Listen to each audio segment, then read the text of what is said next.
Right now, in 2026, Iran is once again at the center of global attention. Conflict, tension, uncertainty about what comes next. And in the middle of all this, something unexpected started appearing again. A name from the past, the Shah, or more precisely, his son. A man who hasn't lived in Iran for decades, but who some people now see as a possible future leader. And that raises a strange question. What do we know about the Shah? And why was he once overthrown? So, what actually happened back then? And was the Shah really what people think he was?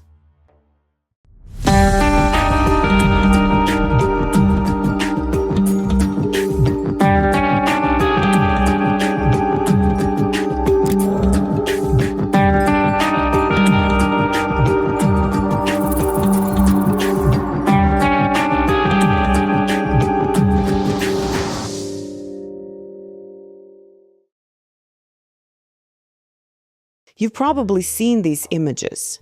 Women in short skirts walking through Tehran. No hijabs, no restrictions. A modern country, a free society. And at the center of it, a king, the Shah of Iran. For many people, this is what Iran looked like before the revolution. And honestly, it looks convincing. So convincing that you don't really question it. At least I didn't, until I started looking closer. Because the more you look, the more something feels off. Not just about the country, but about the king himself. Because when we hear the word Shah, we imagine something simple. A royal dynasty.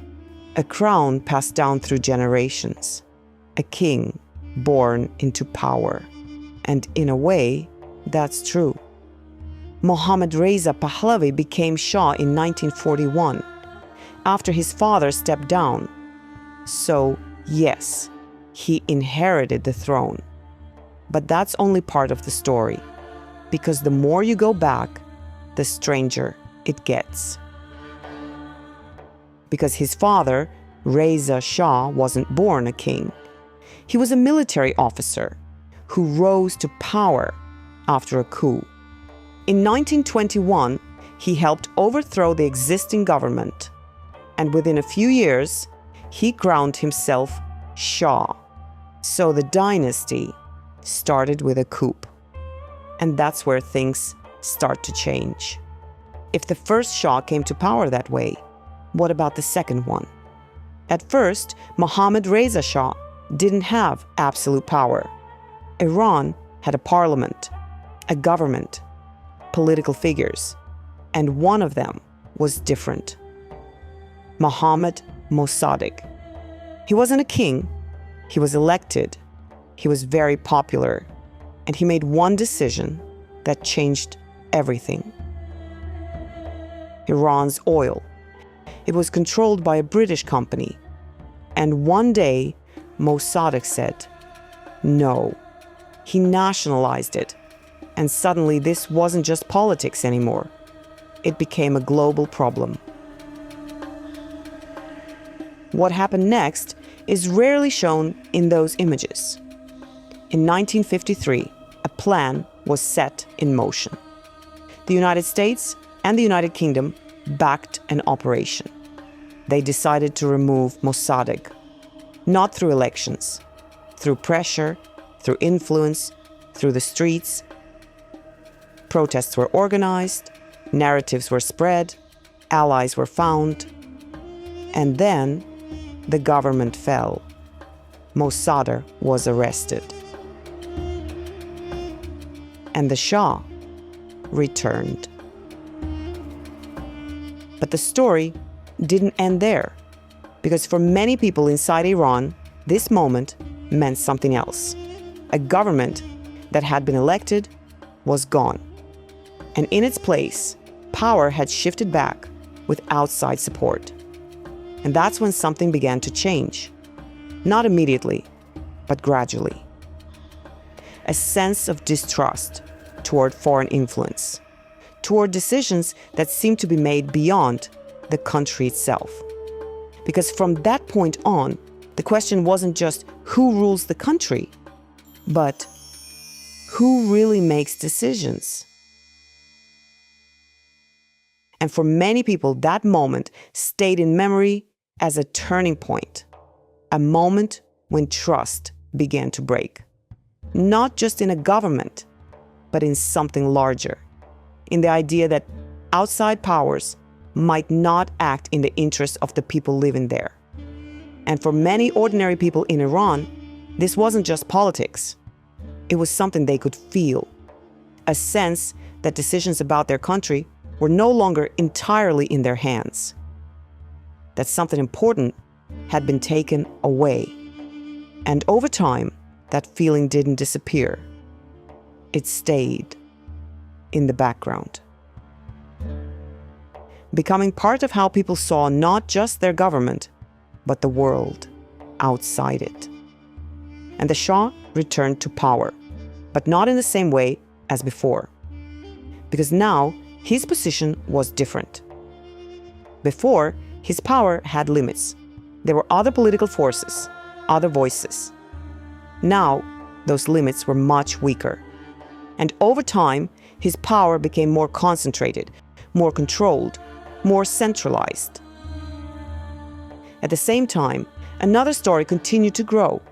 The image of a modern country, progress, development, westernization. And again, that image wasn't entirely false, but it didn't show everything. Because while power was becoming more concentrated, the image of the country was becoming more polished, more impressive.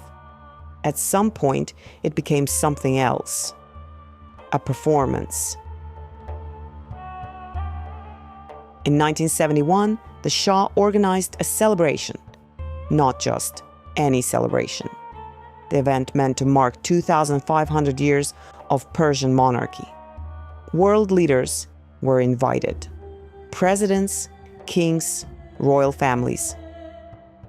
In the middle of the desert, a city appeared. Luxury tents designed by French decorators. Crystal chandeliers. Fine silk interiors. Caviar. Champagne. Chefs from the most famous restaurants in Europe. Guests arriving in long black Mercedes cars, driving through a carefully constructed landscape. Everything was precise. Everything was controlled. Everything was meant to say one thing. This is power. This is history. This is Iran. And for the world watching, it worked. The images were unforgettable. But once again, those images didn't show everything. Because outside that celebration, there was another Iran, a country where many people didn't experience that version of reality. Access to education was not the same for everyone. Healthcare was not equally available. And the distance between those at the top and everyone else kept growing. Because while the world saw a modern, powerful nation, many inside the country saw something else. A system that felt distant. A system that didn't fully include them. And over time, that feeling began to change something. Not suddenly, but slowly. Because when that kind of gap grows, people start looking for something different, for change, for justice, and for someone who promises to bring power back to the people, to return control of the country and its resources. And that's when everything began to shift. By the late 1970s, the tension reached its limit. Protests, unrest, anger, and then everything collapsed. In 1979, the Shah was overthrown. And in his place, a completely different kind of power emerged. Not a monarchy, but a new system, led by a religious leader, Ayatollah Ruhollah Khomeini. And from that moment, a new chapter of Iran's history began, one that would shape the country for decades to come. So, was he a king? Yes, but also something more complicated.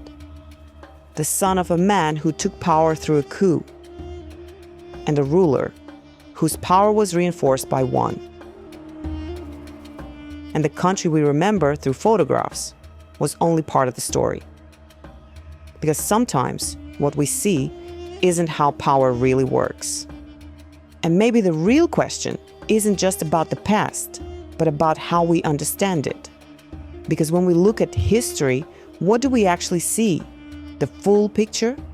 Or just the version that was easiest to believe? And when it comes to Iran, what do you think?